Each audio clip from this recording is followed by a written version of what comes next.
જ્યારે મારા લગ્ન થયા ત્યારે મને લાગ્યું હતું કે મારી જિંદગી પૂરી થઈ ગઈ છે. પતિ પ્રેમ કરનારો હતો, સાસરિયા માન આપનારા હતા અને ઘરમાં શાંતિ હતી. પણ 2 વર્ષ વીત્યા પછી જ્યારે મારો ખોળો સૂનો રહ્યો ત્યારે અહેસાસ થયો કે સ્ત્રીની ઓળખ ફક્ત તેના નામ કે સંબંધથી નહીં પણ તેની મમતાથી હોય છે. દર મહિને, દરેક વ્રત, દરેક દવા, દરેક પૂજા, બધું બેઅસર. દર વખતે આશા બંધાતી, દર વખતે તૂટી જતી. લોકો વિચિત્ર નજરોથી જોવા લાગ્યા હતા. મારી સાસુ ચૂપ રહેતી હતી, પણ તેમની આંખોમાં એવા સવાલો ઉભરવા લાગ્યા હતા જેના જવાબ મારી પાસે નહોતા. પછી એક દિવસ મારા મનમાં એક વિચાર આવ્યો અને કદાચ જ મારી જિંદગીનો સૌથી મોટો નિર્ણય બની ગયો. જો હું મારી માસીની બહેનને આ ઘરમાં લઈ આવું. આ ખ્યાલ મારા મનમાં વારંવાર આવવા લાગ્યો. મીરા મારી માસીની દીકરી હતી, મારાથી નાની, સરળ સ્વભાવની, મારી દરેક વાત માનતી હતી. મેં વિચાર્યું, જો તે મારી દેવરાણી બની જાય તો હંમેશા મારા નિયંત્રણમાં રહેશે. હું પહેલા જ તેને મારા દેવર માટે પસંદ કરી ચૂકી હતી. કોઈક રીતે સાસુને પણ મનાવી લીધા. લગ્નની તૈયારીઓ થઈ. હું પોતે તેની મહેંદીમાં તેને સજાવી રહી હતી. તેની આંખોમાં સંકોચ હતો અને મારા દિલમાં સંતોષ. ખુશ છે ને, મીરા? મેં પૂછ્યું. તેણે નજર ઝુકાવીને કહ્યું, જ્યારે તમે પસંદ કર્યા છે તો ખુશી કેમ ન હોય? મને લાગ્યું કે જાણે હું કોઈ ચાલ જીતી ગઈ છું, જાણે મેં મારા સાસરિયામાં એક એવો મોહરો બેસાડી દીધો છે જે હંમેશા મારા ઈશારા પર ચાલશે. પણ મને ક્યાં ખબર હતી કે જેને હું લાવી રહી છું એ જ મારું બધું મારાથી છીનવી લેશે. મીરાના લગ્ન મારા દેવર સાથે થઈ ગયા. તે ઘરમાં આવી, બધાએ તેને અપનાવી લીધી. તે શાંત, આજ્ઞાકારી અને બધાની સેવામાં લાગેલી રહેતી હતી. પણ અસલી પરીક્ષા તો હવે આવવાની હતી. લગ્નના થોડા જ મહિનામાં તે ગર્ભવતી થઈ ગઈ. મારી તો જાણે દુનિયા થંભી ગઈ. આખા ઘરમાં ખુશીઓ છવાઈ ગઈ. સાસુએ મીઠાઈઓ વહેંચી, દેવરે મંદિરમાં પૂજા રખાવી અને મારા પતિએ તો તેને ભેટો અપાવી. અને હું બસ એક ખૂણામાં બેસીને બધું જોતી રહી. બધાઈ હો, નમ્રતા, હવે તું માસી બનવાની છે, પાડોશણે આનંદથી કહ્યું. મારા હોઠો પર સ્મિત હતું, પણ દિલમાં આગ લાગેલી હતી. પતિએ કહ્યું, જો નમ્રતા, ભગવાનની મરજી છે, કાલે તને પણ ખુશખબર મળશે. મીરા તો રોજ તારા માટે પ્રાર્થના કરે છે. તે ખરેખર કરતી હતી. અવારનવાર મારી પાસે આવીને કહેતી, દીદી, હું રોજ તમારા માટે ભગવાન પાસે માગું છું કે તમે માં બનો. પણ હવે તેની દરેક વાત મને બનાવટવાળી લાગવા લાગી હતી. તેની હમદર્દી પણ મને મેણું લાગવા લાગી. પછી એ દિવસ આવ્યો. મીરાને દીકરો થયો. ઘરમાં જાણે કોઈ ઉત્સવ ચાલી રહ્યો હોય. ચારે તરફ લોકો પોતાને દાદી, નાની, કાકી કહેવા લાગ્યા. સાસુએ સોનાની બંગડી આપી, દેવરે 3 દિવસ સુધી મીઠાઈ વહેંચાવી, અને હું રૂમમાં એકલી બેઠી વિચારી રહી હતી, શું હું ખરેખર કોઈ પાપની સજા ભોગવી રહી છું? પતિ મારી પાસે આવ્યા, મારો હાથ પકડ્યો અને કહ્યું, નમ્રતા, તું મારી જિંદગી છે. બાળક હોય કે ન હોય, તું છે એ જ ઘણું છે. મેં માથું હલાવ્યું. આંસુ વહી નીકળ્યા, પણ મનને શાંતિ ન મળી. વખત વીતતો ગયો. હવે મીરામાં બની ચૂકી હતી. તેનું પૂરું ધ્યાન બાળક પર હતું. ઘરના લોકો પણ હવે તેની આસપાસ રહેતા. હું જાણે હવે એક જૂની અલમારીની જેમ રહી ગઈ હતી, કામની પણ લાગણીઓથી ખાલી. મીરા મારા દરેક કહેવા પર અમલ કરતી, ભાભીજી કહીને બોલાવતી, પણ તેનું દરેક સ્મિત મને હવે દેખાડો લાગવા લાગ્યું. સાસુ ક્યારેક તેના માટે ખીર બનાવતી, ક્યારેક ફળ કાપીને આપતી અને હું બસ રસોડામાં ખટતી રહેતી. ક્યારેક આખી રાત છતને તાકતી રહેતી. મનમાં એક જ સવાલ, શું ભગવાને પણ મને ભૂલાવી દીધી છે? એક રાત અરીસા સામે ઊભી રહી. આંખોની નીચે કાળા કુંડાળા, ચહેરો કરમાયેલો, હોઠો પર કોઈ રંગ નહીં, બસ એક થાક જે આત્મા સુધી ઉતરી ચૂક્યો હતો. શું મારી કહાણી બસ આટલી જ છે?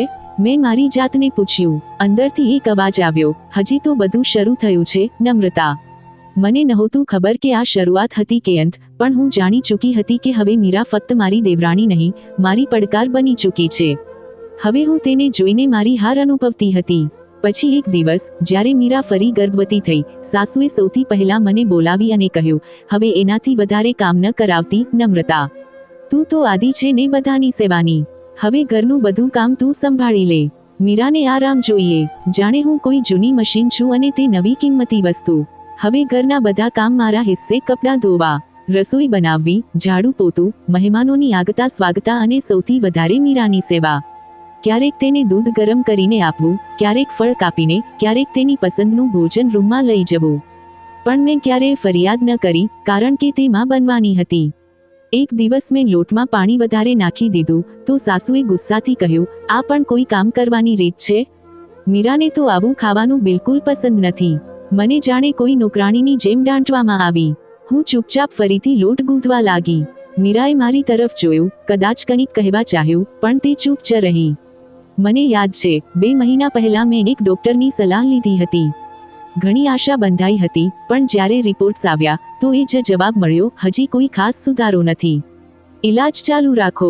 ઘરમાં કોઈએ ન પૂછ્યું કે રિપોર્ટ શું આવ્યો, પણ મીરાના દરેક તપાસ રિપોર્ટ પર બધા એટલા ખુશ થતા, જાણે લોટરી લાગી ગઈ હોય. એક દિવસ સવારે મીરાને ઉલટી થઈ તો સાસુએ તરત મારા હાથમાંથી નાસ્તો છીનવી લીધો અને જમીન પર મૂકીને કહ્યું, જા, શું કરી રહી છે? જલ્દી કર, આ થાળીને લઈને જા. હું પોતે નાસ્તો કરાવી રહી છું. મેં ધીમા સ્વરે કહ્યું, અમ્મા, હું નાસ્તો કરી રહી હતી. અરે, નાસ્તો તો રોજ થાય છે. એ બિચારીમાં બનવાની છે, એનું ધ્યાન પહેલા કર. તેમણે વાત વચ્ચે જ કાપી નાખી.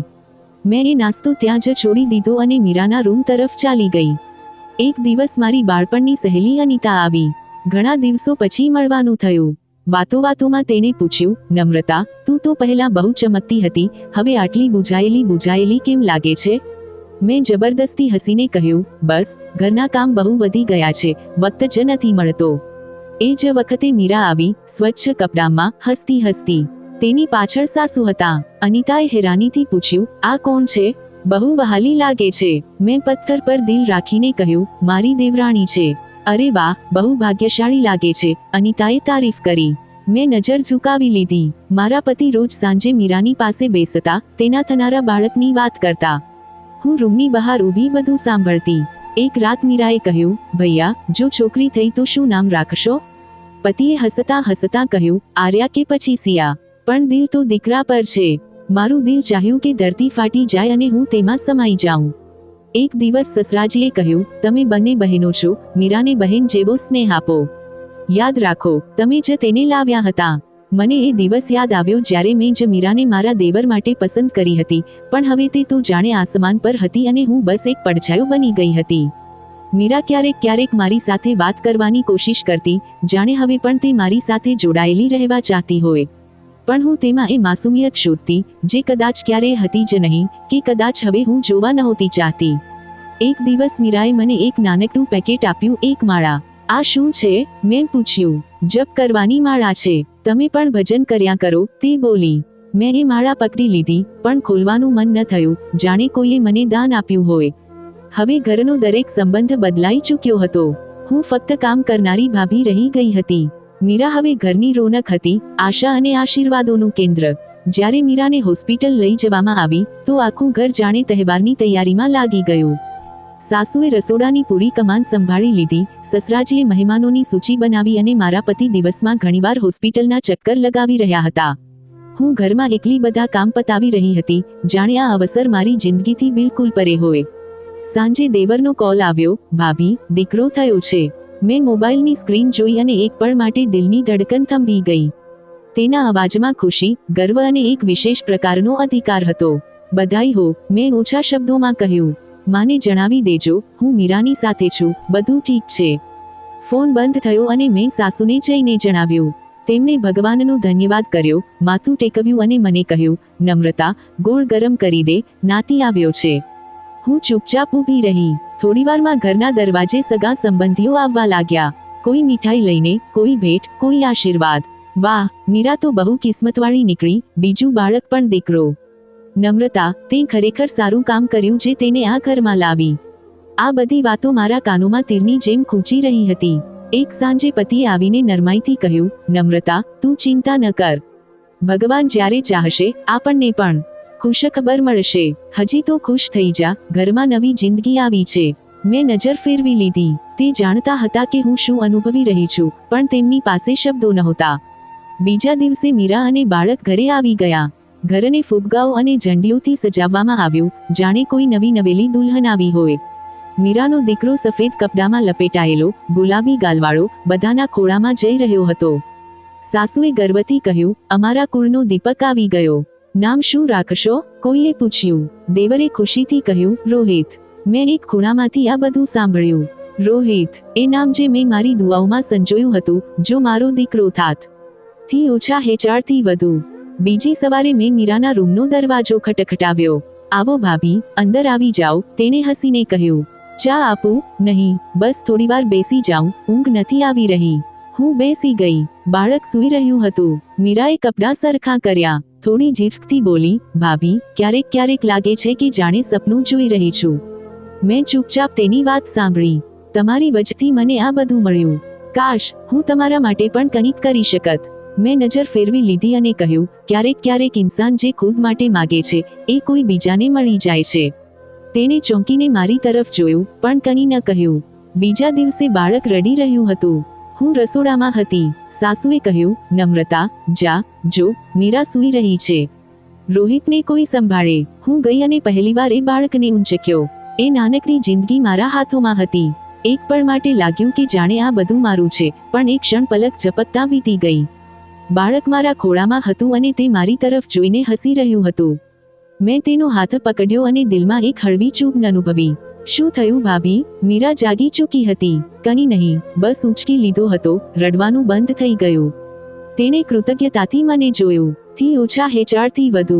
અઠવાડિયા પછી બાળકના નામકરણ સંસ્કાર હતા. ઘરમાં ધૂમ હતી. ભંડારો, ઢોલક, મહેમાનોની ભીડ, ભેટોની ભરમાર. હું દરેક જગ્યાએ કામ કરી રહી હતી, પણ કોઈએ મારા કપડાં, ચહેરા કે મારા અસ્તિત્વને એકવાર પણ ન જોયું. રાતને મીરા થાકી ચૂકી હતી. સાસુએ કહ્યું, નમ્રતા, બાળક થોડીવાર સંભાળી લે, મીરા આરામ કરી લે.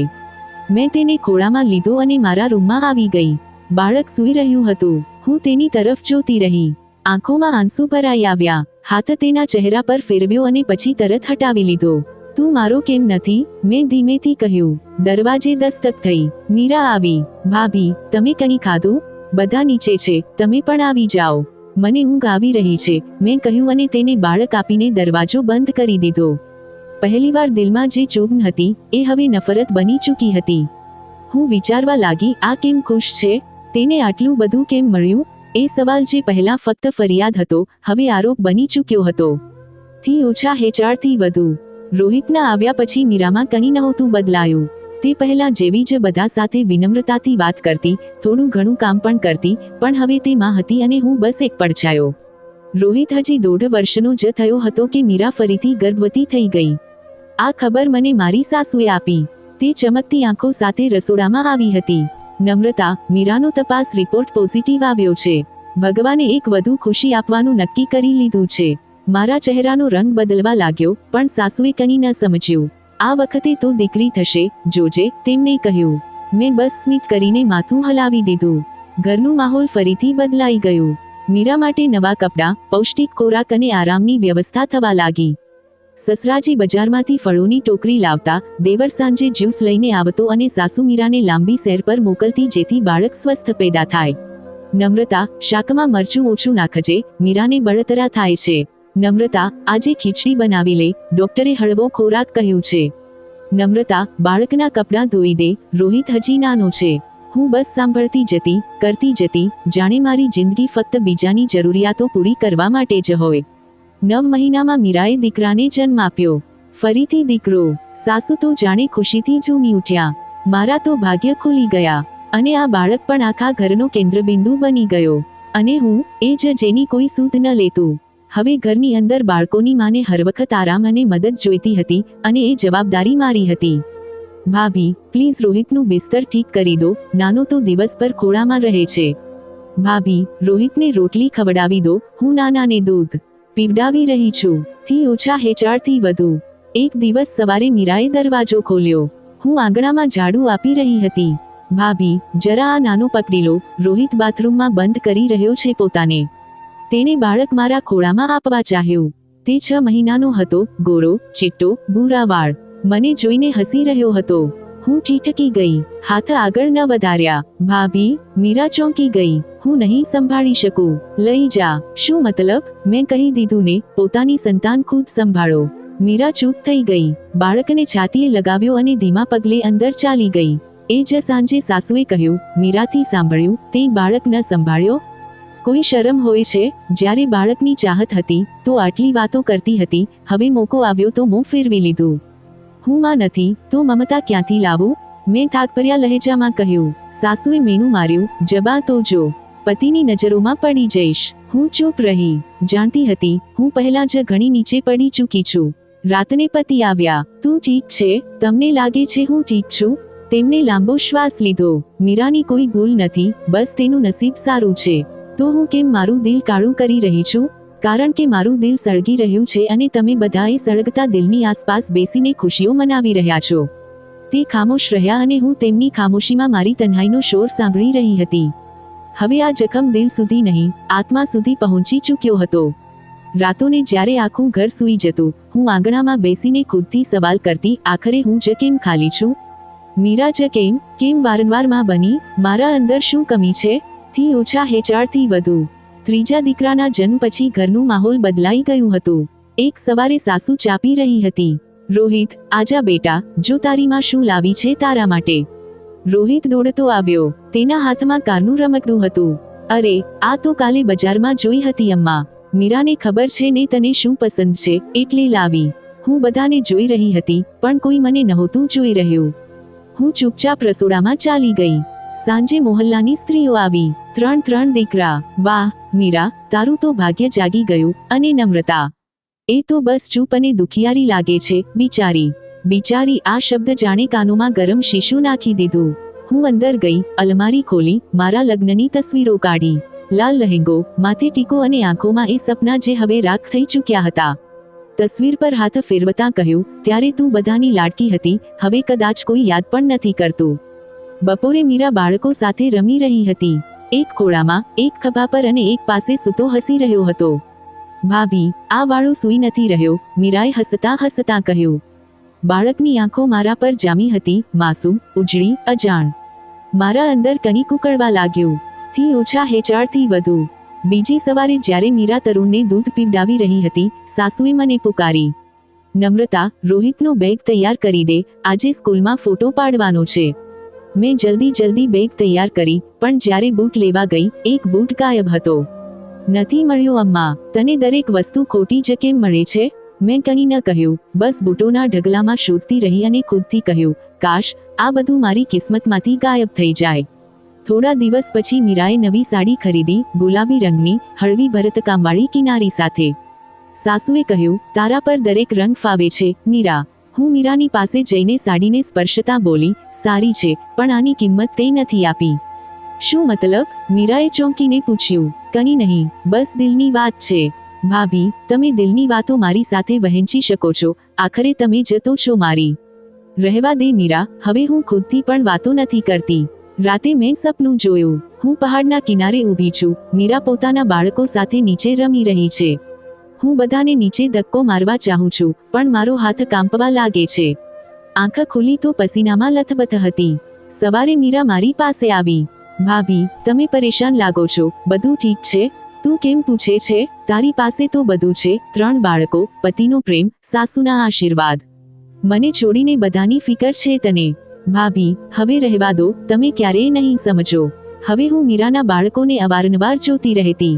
તેમના હસવા પર મારી ભ્રમરો સંકોચાઈ જતી, તેમના રમવા પર દિલ સળગતું અને એક દિવસ મેં ખુદથી કહ્યું, આ કેમ ખુશ છે, હું કેમ નહીં? હવે આ સવાલ ઝેર બની ચૂક્યો હતો. થી ઓછા હેચાળથી વધુ. સવારનો સમય હતો. બાળકો નાસ્તા પછી રમી રહ્યા હતા. મીરા થાકેલી લાગી રહી હતી. ગયેલી રાતે તરુણે વારંવાર જગાડ્યો હતો. સાસુએ કહ્યું, બેટા, તું જઈને નહાઈ લે, હું બાળકોને જોઈ લઉં છું. મીરા ઉઠીને સ્નાનઘર તરફ ચાલી ગઈ. બાળકો આંગણામાં વેરવિખેર રમકડા સાથે સૂતા હતા. રોહિત ખૂણામાં કાર ચલાવી રહ્યો હતો, બીજું બાળક ઊંઘમાં ઝોકા ખાઈ રહ્યું હતું અને તરુણ, નાનકડો માસૂમ, જમીન પર પીઠના બળ સૂતો હતો. સાસુ પોતાની બહેનના ઘરે ગઈ હતી. દેવર ઓફિસ અને પતિ દુકાન પર હતો. ઘર શાંત હતું, જાણે કોઈ રોકીને બેઠું હોય. હું રસોડામાંથી બહાર નીકળી અને આંગણામાં આવી ગઈ. તરુણને જોતા જ મારા દિલમાં ફરી એ જ સવાલ ગુંજ્યો, આ કેમ ખુશ છે? મેં ખુદથી કહ્યું, બસ એકવાર તેને ઊંચકી લઉં છું, જોઈએ શું થાય છે. હું ઝૂકી, તરુણને ધીમેથી ઊંચક્યો. તેણે આંખો ખોલીને મને જોયું અને હળવું સ્મિત આપ્યું. મારા પગ આપોઆપ ચાલવા લાગ્યા. દરવાજો ખોલ્યો, બહાર નીકળી. કોઈએ રોક્યું નહીં, કોઈએ સવાલ ન કર્યો, જાણે બધાએ મને ઇજાજત આપી દીધી હોય. ગલી પાર કરીને હું તેજ પગલે કચરાવાળી જગ્યા તરફ વધવા લાગી. એ જ જૂનું કચરાનું સ્થાન, જ્યાં મોહલ્લાના બધા લોકો કચરો ફેંકતા હતા. ત્યાં બદબુ, માખીઓ અને બેદરકારીનું રાજ હતું. રસ્તામાં તરુણ હસી રહ્યો હતો, જાણે કોઈ રમત રમી રહ્યો હોય. મારા પગ થંભી ગયા, દિલ ધડક્યું. હું શું કરી રહી છું? મેં તેના પર આસમાન તરફ જોયું અને કહ્યું, કોઈએ મારું દુઃખ નથી જોયું તો હું કેમ કોઈ પર દયા કરું? કચરાના ઢગલા પાસે પહોંચી એક ખૂણો જોયો જ્યાં માટી થોડી નરમ હતી. પાસે જ પડેલા તૂટેલા ડબ્બામાંથી એક કાળી પોલિથીન ઉઠાવી. તરુણ હજી પણ હસી રહ્યો હતો, જાણે મને ઓળખતો હોય. મેં કાંપતા હાથોથી તેને પોલિથીનમાં લપેટ્યો અને માટી ખોદવા લાગી. એ જગ્યા વધારે સખત નહોતી, જલ્દી જ એક નાનકડો ખાડો બની ગયો. મેં પોલિથીનને તેમાં મૂક્યો અને માટીથી ઢાંકવા લાગી. છેલ્લી વાર તરુણનો ચહેરો આંખો સામે આવ્યો. આંખો બંધ હતી, જાણે સૂઈ રહ્યો હોય. મેં છેલ્લી મુઠ્ઠી માટી નાખી અને પાછળ હટી ગઈ. દિલ જોર જોરથી ધડકી રહ્યું હતું. પસીનો વહી રહ્યો હતો, પણ શરીર શૂન્ય હતું. પાછા ફરવાનો રસ્તો એવો જ હતો, પણ દરેક પગલું ભારે લાગી રહ્યું હતું. થી ઓછા હેચાળથી વધુ. ઘર પહોંચી તો દરવાજે સન્નાટો હતો. ઘરમાં હવે ફક્ત 2 બાળકો હતા અને મીરા, જે સ્નાનઘરમાંથી બહાર આવી રહી હતી. તરુણ ક્યાં છે? તેણે પૂછ્યું. મેં નજર ચોરી. અહીં ક્યાંક હશે. તારા જ બાળકો છે, ખુદ જો. મીરાએ બાળકોની વચ્ચે જોયું, પછી આંગણામાં દોડવા લાગી. તરુણ, તરુણ. સાસુ હજી સુધી પાછી નહોતી ફરી અને મીરાનો ચહેરો પીળો પડી ચૂક્યો હતો. હું ચૂપચાપ રૂમમાં જઈને બેસી ગઈ. દિલ કોઈ અંધારી ઊંડાઈમાં ડૂબ્યું હતું. બાળકો હજી પણ રમકડાથી રમી રહ્યા હતા, જાણે કંઈ થયું જ ન હોય. થોડીવાર પછી મીરા રડતી રડતી મારા રૂમમાં આવી. ભાભી, તમે તરુણને ક્યાં જોયો? તે નથી મળી રહ્યો. મેં ઠંડા અવાજે કહ્યું, નથી જોયો, પણ તે તો અહીં જ હતો. તમે બહાર ગયા હતા ને? હા, દૂધ લેવા. સૂરજ ઢળી રહ્યો હતો, પણ તરુણનું કંઈ પતું નહોતું. ઘરમાં અજીબ બેચેની ફેલાઈ ગઈ. મીરાની હાલત બગડી રહી હતી. તે વારંવાર આંગણામાં એક ખૂણેથી બીજા ખૂણા સુધી ફરી રહી હતી. મોહલ્લાની સ્ત્રીઓ પણ આવી ગઈ હતી. કોઈ ચૂપચાપ તમાશબીન, કોઈ સવાલ કરતી, કોઈ વાતો ગણગણતી. શું તેણે દરવાજો ખોલ્યો હતો? આટલું નાનું બાળક ક્યાં જઈ શકે છે? ત્યારે પાસેની માસી, પાડોશની માસીએ ઊંચા અવાજે કહ્યું, મેં ખુદ જોયું છે. નમ્રતા તરુણને ખોળામાં લઈને ગલી પાર કરી રહી હતી, સાથે એક કાળી પોલિથીન પણ હતી. એક પળ માટે બધું શાંત થઈ ગયું. બધાની નિગાહ મારી તરફ ઉઠી. હું ત્યાં સુધી રૂમના દરવાજા પર ઊભી હતી. સાસુ મારી તરફ વધી. નમ્રતા, શું આ સાચું છે? મેં પામ ઝબકાવી અને સપાટ લહેજામાં કહ્યું, માસીને ભ્રમ થયો હશે, હું તો દૂધ લેવા ગઈ હતી. પતિનો અવાજ પહેલીવાર સખત થયો. દૂધ લેવા જઈ રહી હતી કે કંઈક બીજું? મેં નજર ચોરી લીધી. મીરા મારી પાસે આવી. ભાભી, પ્લીઝ, જો તમે તરુણને ક્યાં રાખ્યો છે તો જણાવી દો. હું કસમ ખાઉં છું, કંઈ નહીં કહું. બસ, મારો બાળક પાછો આપી દો. મેં જોરથી કહ્યું, મેં કંઈ નથી કર્યું. વારંવાર ઇલ્ઝામ કેમ લગાવો છો? મીરા પાછળ હટી. તેની આંખોમાં દર્દ, હેરાની અને એક સવાલ હતો. તમે આવું કરી પણ કેવી રીતે શકો છો? દેવર ગુસ્સાથી બોલ્યો. નમ્રતા, જો સાચું ન જણાવ્યું તો હું પોલીસ બોલાવીશ. સાસુએ તેને રોક્યો. રોકાઈ જા, પહેલા આને મોકો આપો, કદાચ સાચું જણાવી દે. પતિએ મને એક તરફ લઈ જઈને ધીમેથી કહ્યું, નમ્રતા, જો કંઈ કર્યું છે તો હવે છુપાવવાથી શું ફાયદો? આપણે મળીને જોઈશું શું કરી શકાય છે. મેં ગુસ્સામાં કહ્યું, તમે બધા ચાહો છો કે હું એક ઇલ્ઝામ મારા માથે લઈ લઉં? ફક્ત એટલે કે હું માં નથી બની શકી? તેણે કહ્યું, આ વાત નથી. અમે બસ સત્ય જાણવા ચાહીએ છીએ. ઘરના દરેક ખૂણેથી આંખો મને ઘૂરી રહી હતી. દરેક આંખમાં શંકા, દરેક દિલમાં સવાલ. ત્યારે એક બીજી પાડોશણ બોલી. મેં પણ જોયું હતું. નમ્રતાના હાથમાં કંઈક હતું, બાળક જ લાગી રહ્યું હતું. મીરા ફરી મારા પગમાં પડી. ભાભી, ભગવાન માટે જણાવી દો, તરુણ ક્યાં છે? જો ભૂખ્યો છે તો તેને ખાવાનું આપી દઉં, જો રડી રહ્યો છે તો ખોળામાં લઈ લઉં. બસ જણાવી દો, એ જીવતો છે. મેં તેના હાથ ઝટકી દીધા અને રૂમમાં ચાલી ગઈ. દરવાજો બંધ કરી લીધો.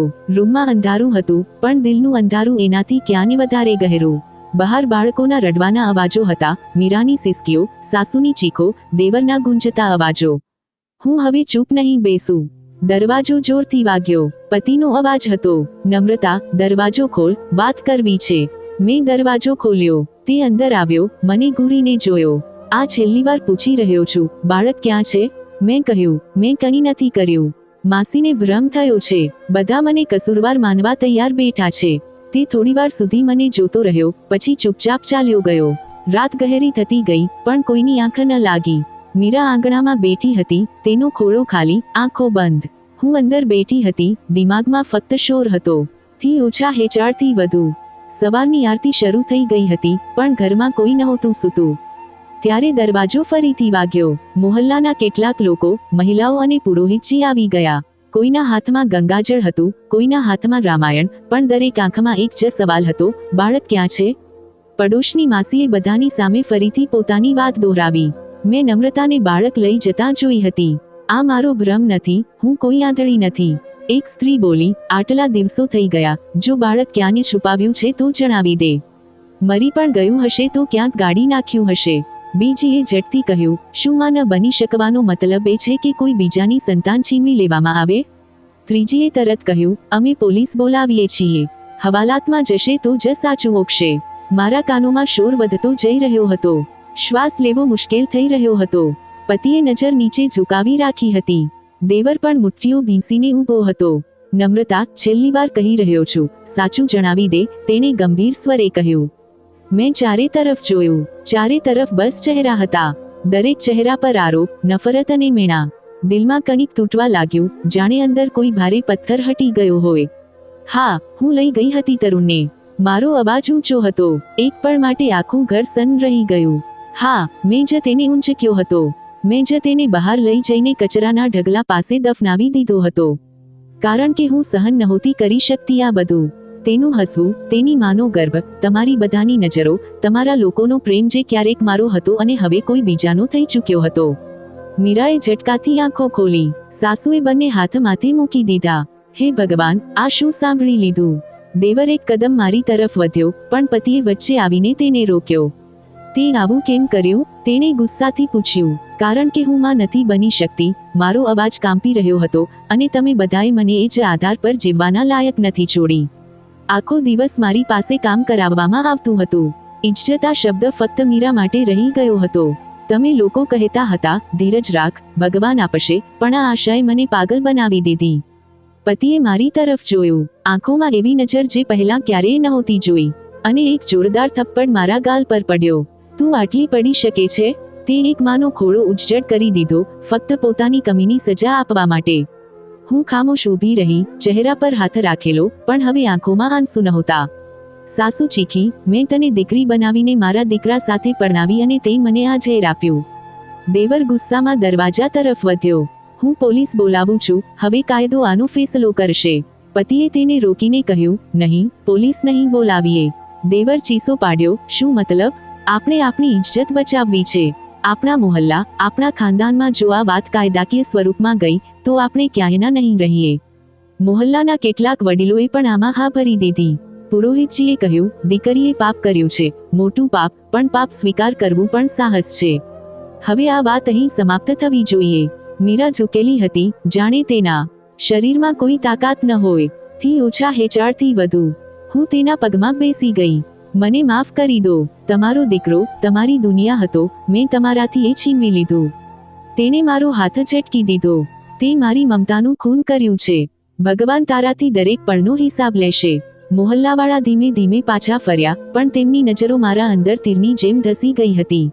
એ દિવસ પછી જાણે બધું થંભી ગયું. દેવર અને મીરા બીજા જ દિવસે બાળકોને લઈને ઘર છોડી ગયા. સાસુએ પોતાના રૂમનો દરવાજો બંધ કરી લીધો. પતિએ મારી સાથે વાત કરવાનું છોડી દીધું. મારી સાથે ન કોઈ બોલતું, ન કોઈ સાંભળતું. ઘર એ જ હતું, દિવાલો એ જ હતી, પણ હવે દરેક વસ્તુ અજાણી લાગવા લાગી હતી.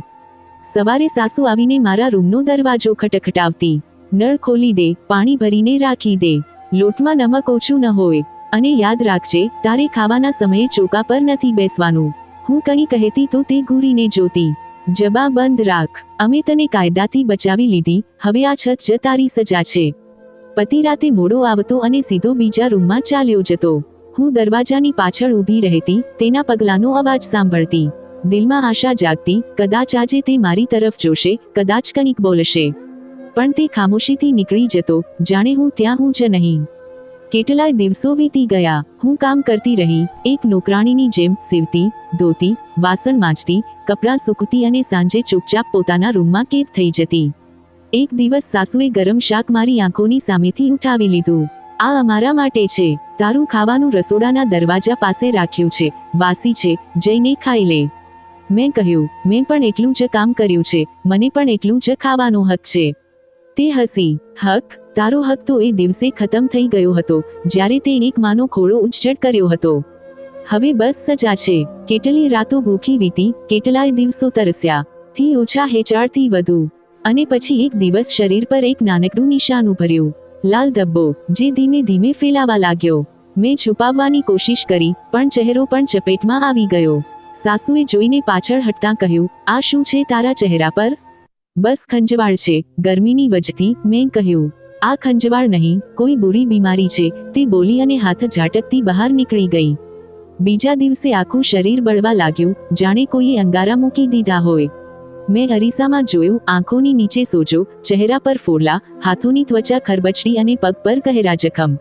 હું હોસ્પિટલ ન જઈ શકી, કારણ કે મને ત્યાં લઈ જનારો કોઈ નહોતો. પતિને કહ્યું, મને ડોક્ટર પાસે જવું છે. તેણે એક નજર જોઈ અને બોલ્યો, થોડો મરહમ લગાવી લે, વક્તની સાથે ઠીક થઈ જશે. પણ વક્તની સાથે તે વધારે બગડતું ગયું. એક રાત સૂતા સૂતા હાથનો જખમ ફાટી ગયો. લોહી વહેવા લાગ્યું, કપડાં ખરાબ થઈ ગયા. હું ઉઠી અને ધીમેથી વોશરૂમ ગઈ, પણ દરવાજો ખોલ્યો તો સાસુ ઊભી હતી. તેમને પાછળ હટતા કહ્યું, ખબરદાર, મારી પાસે ન આવતી. તારામાંથી બહુ ગંદી બદબુ આવી રહી છે. માં, આ બીમારી છે, મને ડોક્ટર પાસે લઈ ચાલો. હું તારો ઈલાજ નહીં કરાવું, મેં તને પાળી નથી. હવે તારી સાથે જીવવું પણ નથી. બીજા દિવસે તેમને મારા માયકે ફોન કર્યો. તમારી દીકરીને કોઈ ગંભીર છૂટછાટની બીમારી છે, આને લઈ જાઓ, નહીં તો અમે આને ક્યાંક ફેંકી આવીશું. પણ ત્યાંથી જવાબ આવ્યો, અમે આવી દીકરીને મરી ચૂકેલી માની લીધી છે. તે અમારી ઇજ્જતનો જનાજો બનાવી ચૂકી છે. આ સાંભળતા જ સાસુનો નિર્ણય થઈ ગયો હતો. એક સાંજે પતિ ઘરે આવ્યો. ખામોશીથી મારા રૂમનો દરવાજો ખોલ્યો. હું ચટાઈ પર લેટી હતી, ચહેરા પર કપડું રાખેલું હતું. ઊઠ, તેણે કહ્યું. ક્યાં લઈ જઈ રહ્યા છો? જ્યાં તારી અસલી જગ્યા છે. શું તમે મને ઘરથી કાઢી રહ્યા છો? મેં કાંપતા અવાજે પૂછ્યું. આ ઘર તારું નથી રહ્યું. હવે એ જ જગ્યા મળશે જે તે તરુણ માટે પસંદ કરી હતી. હું કંઈ ન બોલી શકી. ચૂપચાપ ચાદર ઓઢીને ઊભી થઈ ગઈ. તે મને પોતાની સાથે લઈ ચાલ્યો. એક સુમસામ ગલીમાં ઊભો. એ જ જગ્યા જ્યાં કચરો ફેંકવામાં આવતો હતો. ઉતર, તેણે કહ્યું. અહીં? હું કાંપી ગઈ. હા, અહીં જ તારા જેવા લોકોની જગ્યા છે. હું નીચે ઉતરી. જમીન પર ગંદકી, માખીઓ, વાસ અને ખામોશી હતી.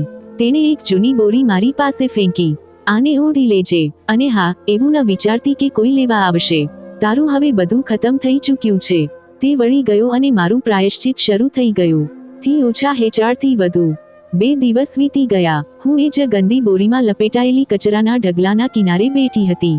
રાતે કૂતરા ભસતા, દિવસમાં માખીઓ મારા જખમો પર મંડરાતી. શરીરમાં તાકાત બાકી નહોતી, પણ ઊંઘ પણ નહોતી આવતી. દરેક પસાર થતો ઇન્સાન કાં તો ઘૃણાથી જોતો કે નજર ફેરવીને ચાલ્યો જતો. કેટલાક તો થૂંકતા પણ હતા. એક યુવાન બોલ્યો, આ જ છે એણે જેણે બાળકને મારી નાખ્યો હતો. હવે ખુદ એ જ કચરામાં પડી છે. એક દિવસ એક નાનકડો છોકરો આવ્યો, કદાચ મજૂરનો દીકરો. હાથમાં પોલિથીન હતી, તેમાં બચેલું ખાવાનું. તેણે મને જોયું અને થોડી પણ રોકાયો. ખાવાનું ખાઈશ? તેણે પૂછ્યું. મેં હા માં માથું હલાવ્યું. તે ચૂપચાપ ખાવાનું મારી પાસે મૂકી ગયો. મેં પહેલો કોળિયો લીધો અને મારી આંખોમાંથી અનિયંત્રિત આંસુ વહેવા લાગ્યા. હે ભગવાન, તે આ દિવસ પણ બતાવ્યો. એ રાત ચાંદ કંઈક ધૂંધળો હતો, જાણે તે પણ મારાથી નજર ચોરી રહ્યો હોય. મેં આસમાન તરફ જોયું અને ગણગણી, હે પ્રભુ, જો તારી પાસે માફી છે તો આપી દે, નથી તો મોત આપી દે. હું જમીન પર લેટી ગઈ અને એ દિવસ યાદ કરવા લાગી જ્યારે મેં તરુણના માસૂમ સ્મિતને અણદેખ્યું કરીને તેને કચરામાં દફનાવી દીધો હતો.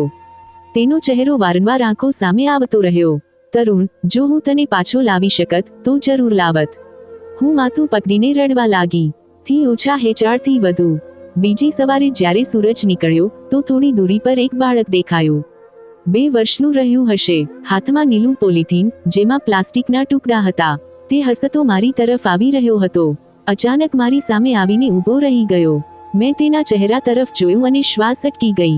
એ જ આંખો, એ જ નાક, માથે હળવો જ નિશાન. આ તરુણ હતો. હું ગભરાઈ ગઈ. ઊભા થવાની કોશિશ કરી, પણ પગ કાંપવા લાગ્યા. બાળક મારી તરફ હસીને વધ્યો. ત્યારે એક જાણીતી પીછાની અવાજ સંભળાઈ, તરુણ, અહીં આવ બેટા. મારા માથાની નસો તણાઈ ગઈ. આ મીરાનો અવાજ હતો. એ જ સ્ત્રી જે ક્યારેક મારી સાથે એક છત નીચે રહેતી હતી. હાથમાં પાણીની બોટલ, કપડાં પર માટી, પણ ચહેરા પર એ જ માં જેવી મમતાની ચમક. તે મારી પાસે આવી, તરુણને છાતીએ લગાવ્યો અને પછી મારી તરફ જોયું. ઓળખ્યું? મારો અવાજ ગળામાં અટકી ગયો. હું બસ હા માં માથું હલાવી શકી. આ એ જ છે જેને તે દફનાવ્યો હતો? પણ આ કેવી રીતે જીવતો છે? મેં કાંપતા અવાજે પૂછ્યું. મીરા થોડીવાર મને જોતી રહી, પછી બોલી, તને હેરાની થઈ રહી છે ને કે તરુણ જીવતો છે? પણ કદાચ આનાથી વધારે હેરાની એ વાતથી થશે કે અમે તને પહેલા કેમ ન જણાવ્યું. હું ચૂપચાપ માથું ઝુકાવી રહી, જાણે કહી રહી હું, હા, મારે જાણવું છે. મીરાએ તરુણના વાળમાં હાથ ફેરવતા કહ્યું, જે દિવસે તું આને અહીં છોડીને ગઈ હતી, ભગવાને એની રક્ષા કરી. એ ફકીર જે કચરા પાસે બેઠો રહે છે, તેણે તને જતા જોઈ. તારા ગયા પછી તેણે પોલિથીનમાં હલચલ જોઈ. તેણે કોઈને જણાવ્યું નહીં, ચૂપચાપ બાળકને ઊંચક્યો અને નજીકની હોસ્પિટલ લઈ ગયો. કેટલાય દિવસ તરુણ ઈલાજમાં રહ્યો, ન રડતો હતો ન બોલતો, બસ આંખો ખોલીને જોતો રહેતો. મીરા બોલતી રહી અને મારી આંખોમાંથી આંસુ વહેતા રહ્યા. અમને તારા પર શક થયો હતો. પૂછ્યું, આજીજી કરી, પણ તું ચૂપ રહી.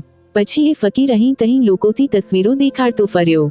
ત્યારે મારા પતિના દોસ્તે તરુણને ઓળખી લીધો. અને તું હોસ્પિટલ પહોંચી? મેં ધીમેથી કહ્યું. હા, અને જાણે જિંદગી પાછી આવી. મેં બંને હાથોથી ચહેરો ઢાંકીને રડવા લાગી. પણ તમે મને કેમ ન જણાવ્યું? હું દરેક પળ મરી રહી હતી, ખુદને હત્યારી સમજતી રહી. મીરાનો લહેજો સખત થઈ ગયો. કારણ કે અમને હજી પણ તારાથી ડર હતો. ડર? હું તો મરી ચૂકી છું તમારા ઘરથી કાઢવામાં આવી એ દિવસથી. નમ્રતા, તું જીવતી છે. અને જો કોઈ જીવતો ઇન્સાન પોતાના અંદર કરુણા અને ક્રોધ લઈને જીવે, તો તે એક મડદાથી પણ વધારે ખતરનાક હોઈ શકે છે. મારી પાસે કહેવા માટે કંઈ નહોતું. સાચું તો એ જ હતું. જો મને ફરીથી મોકો મળતો, કદાચ હું ફરી એ જ કરત, કારણ કે એ વખતે મારું દિલ પથ્થર થઈ ચૂક્યું હતું. મીરાએ તરુણને જમીન પર ઊભો કર્યો. તે લથડતો ચાલવા લાગ્યો. મેં તેને જોતા કહ્યું, હવે તે ઠીક છે? કોઈ ઈજાનું નિશાન નથી, બસ એક પીછાણ બાકી છે, જે તે આપી. મીરાએ તરુણની આસ્તીન ઉપર કરી, જ્યાં એક હળવો જખમનો નિશાન હતો. હું આ જીવન પર નહીં ભૂલી શકું, મેં માથું ઝુકાવીને કહ્યું. મીરા બોલી, અમે પણ નહીં ભૂલીએ. પણ અમે તને જીવવા દીધો. જો ચાહતા તો એ જ વખતે પોલીસને સૂચના આપી શકતા હતા. તો કેમ ન આપી? મેં પૂછ્યું. કારણ કે તને કાયદાથી સજા અપાવીને અમે ખુદ પણ દુઃખમાં ડૂબી જતા. અમે તને ભગવાનને હવાલે કરી અને અમને વિશ્વાસ હતો કે ભગવાન પણ તને એ જ દુઃખ આપશે જે તે અમને આપ્યું. તરુણ ફરી મારી પાસે આવ્યો, મારા કપડાં ખેંચ્યા. મેં ઝૂકીને તેનો હાથ પકડ્યો. તે માસૂમ આંખોથી મને જોઈ રહ્યો હતો, જાણે કંઈ પણ યાદ ન હોય. મેં હેડકીઓમાં કહ્યું, શું આ મને માફ કરશે? મીરા બોલી, વક્તની સાથે માફ કરી દેશે. પણ તારે ખુદને માફ કરવું આવવું જોઈએ. મેં આસમાન તરફ જોયું. ચહેરો તડકામાં તપી રહ્યો હતો, શરીર બદબૂમાં ડૂબેલું, પણ દિલમાં એક ચમત્કાર ઉતરી ચૂક્યો હતો. આ બાળક મારી ક્ષમાની એક આશા છે. મીરાએ તરુણનો હાથ પકડ્યો, પાછળ હટી અને પછી કહ્યું, હવે અમે અહીં નથી રહેતા. એક સાધુ દ્વારા ખબર પડી કે તું અહીં પડેલી છે. વિચાર્યું, તને સચ્ચાઈ જણાવી દઉં, જેથી તારો ઇંતજાર ખતમ થઈ જાય. હવે શું તમે મને છોડીને ચાલ્યા જશો? મેં પૂછ્યું. હા, તેણે કહ્યું. પણ હવે તું એકલી નથી. તારા પાપનો આયનો તારી સામે છે. રોજ તને આ યાદ અપાવવા માટે કે ઇન્સાન બનવામાં આખી ઉંમર લાગી જાય છે અને રાક્ષસ બનવામાં બસ એક ખોટો નિર્ણય. મીરા વળી, તરુણની આંગળી પકડી અને ચાલી ગઈ. હું મોડે સુધી તેમના પાછળ જોતી રહી. એક તરફ મારો અપરાધ, બીજી તરફ એ અપરાધની માફીનો સંકેત. કદાચ ભગવાને મને તરત સજા આપી હતી, પણ સાથે જ ચમત્કાર પણ બતાવ્યો હતો. થી ઓછા હેચાળથી વધુ. મીરાના ગયા પછી હું ત્યાં જ બેઠી રહી. એ જ બોરી, એ જ ગંદકી, પણ આજે મારા ભીતર કંઈક અલગ હતું. તરુણના જીવિત હોવાની ખબરે જાણે કોઈ બંધ દરવાજો ખોલી દીધો હતો, જે વર્ષોથી ભીતર બંધ હતો. મેં ઘણીવાર ખુદથી કહ્યું હતું કે મરી જવું સારું છે, પણ પહેલીવાર લાગ્યું કે કદાચ જીવતા રહેવું સજા નહીં, પણ એક મોકો છે. બીજા દિવસે સવારે એક બૂઢી અવાજ સંભળાઈ, દીકરી, રોટલી ખાઈશ? ભિખારી હાથમાં એક રોટલી અને પ્લાસ્ટિકનો જગ લઈને મારી સામે ઊભો હતો. તડકામાં તેની ચામડી ઝૂલસી ચૂકી હતી, પણ ચહેરા પર એક અજીબ મમતા હતી. એ જ ભિખારી જેણે તરુણને બચાવ્યો હતો. મેં આંખો નીચે કરી લીધી. તે મને બચાવ્યો કે મારા અપરાધને ઉજાગર કર્યો? મેં પૂછ્યું. તે હસ્યો. જે આંખો સામે હોય તેને અણદેખ્યું નથી કરી શકાતું, અને બાળક હતો, માસૂમ હતો. મેં હાથ જોડી દીધા. મને તમારી સાથે રાખી લો. હું હવે વધારે કંઈ નથી માંગતી, ફક્ત રોટલી અને એક છત. તેણે કહ્યું, જે ઇન્સાન પોતાના પાપને સ્વીકાર કરી લે, તે મારી સાથે પણ રહી શકે છે. અને હા, પશ્ચાતાપ પછીની જિંદગી સૌથી મોટી પૂજા હોય છે. આ રીતે હું એ ભિખારી સાથે રહેવા લાગી. તે કચરો વીણતો, બચેલું ખાવાનું વહેંચતો અને ક્યારેક ક્યારેક બીમારોની દેખભાળ કરતો. હું પણ તેની સાથે બહાર ચોક, હોસ્પિટલની બહાર અને ફૂટપાથો પર ફરતી. જ્યાં તે જતો, હું સાથે હોતી. હું લોકોથી નજર ચોરતી, પણ ભિખારી કહેતો, બીજાની નજરોથી વધારે જરૂરી છે તારી પોતાની નજર, જે તને આયનામાં જુએ છે. એક દિવસ તરુણ ફરી દેખાયો. તે પોતાની માનો હાથ પકડીને નાળા પાસે ઊભો હતો. મને જોઈને દોડ્યો. તું એ જ છે ને જેણે મને ઢાંકી રાખ્યો હતો? તેણે માસુમિયતથી પૂછ્યું. શું મતલબ? મેં હેરાનીથી પૂછ્યું. તેણે કહ્યું, માં જણાવે છે કે એકવાર હું જમીનમાં છુપાઈ ગયો હતો, પછી એક દેવી આવી અને મને બહાર કાઢ્યો. હું જમીન પર પડી ગઈ. આંખોમાંથી વહેતા આંસુઓમાં પ્રાર્થના ભળી ગઈ. હે ભગવાન, તું બાળકોના દિલમાં પણ માફી નાખી દે છે. મીરા પણ પાસે આવી ગઈ. તેણે તરુણને પાછળ કર્યો અને મને જોયું. શું હવે તને મનની શાંતિ મળી? તેણે પૂછ્યું. મેં હાથ જોડીને કહ્યું, નહીં, જ્યાં સુધી તું મને માફ નથી કરતી, જ્યાં સુધી તારી પ્રાર્થના મને નથી સ્વીકારતી, હું ક્યારેય ચેનથી નહીં રહી શકું. થોડી પળો સુધી તેણે ખામોશીમાં મને જોયું. તરુણ પાછળથી બોલ્યો, માં, મદદ કરવી સારી વાત હોય છે ને? મીરાએ તેના માથા પર હાથ રાખ્યો, પછી મારી તરફ જોયું. તારક ચિહ્ન તે મારો ખોળો ઉજ્જડ કર્યો. મેં તને ભગવાનને હવાલે કરી દીધો, પણ આ બાળક કહી રહ્યો છે, તો હું માની લઉં છું. હું તને માફ કરું છું. હું ત્યાં જ જમીન પર પેટના બળ પડી ગઈ. હે ઈશ્વર, આ ઇન્સાનોની માફી છે, હવે તું પણ મને માફ કરી દે. ભિખારીએ મારા પેટ પર હાથ રાખ્યો. હવે તારી જિંદગીનો બીજો હિસ્સો શરૂ થયો છે, એ હિસ્સો જે હવે કોઈ બીજા માટે જીવવામાં આવશે. થી ઓછા હેચાળથી વધુ. કેટલાય મહિના વીતી ગયા. હું હવે લોકોના ઘરોમાંથી બચેલું ખાવાનું એકઠું કરતી, જરૂરિયાતમંદોમાં વહેંચતી, બીમારોને હોસ્પિટલ પહોંચાડતી. જે મા બાપના બાળકો ખોવાઈ જતા, હું તેમની સાથે મળીને શોધવામાં મદદ કરતી. જ્યાં પણ કોઈ બાળક રડતું દેખાતું, હું તેની પાસે જઈને પૂછતી, માં ક્યાં છે? મારા હાથ હજી પણ ઘાવથી ભરેલા હતા, પણ દિલ હળવું થતું જઈ રહ્યું હતું. દરરોજ, દર રાત, હું બસ એક જ પ્રાર્થના કરતી, હે ભગવાન, મારા અપરાધનો બોજ હવે હળવો કરી દે. એક દિવસ ભિખારીએ કહ્યું, નમ્રતા, તે જે સાચું કબૂલ કર્યું, એ જ તારી માફીનું પહેલું કષ્ટ હતું. હવે તારો રસ્તો લાંબો છે, પણ અંધકાર નથી. મેં હસતા હસતા કહ્યું, ક્યારેક લાગે છે, હું મરી ચૂકી છું અને આ જિંદગી મૃત્યુ પછીની છે.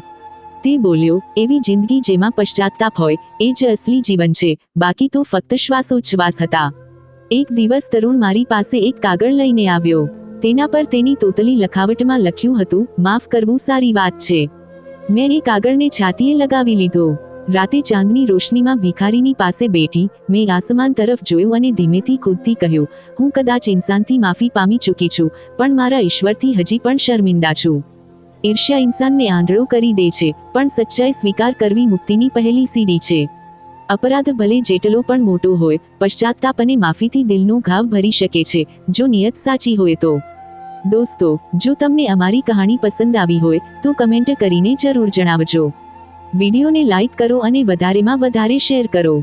જો તમે ચેનલ પર નવા છો, તો સબસ્ક્રાઇબ જરૂર કરજો અને નોટિફિકેશન બેલ દબાવજો જેથી આગામી અપડેટ સૌથી પહેલા તમને મળે.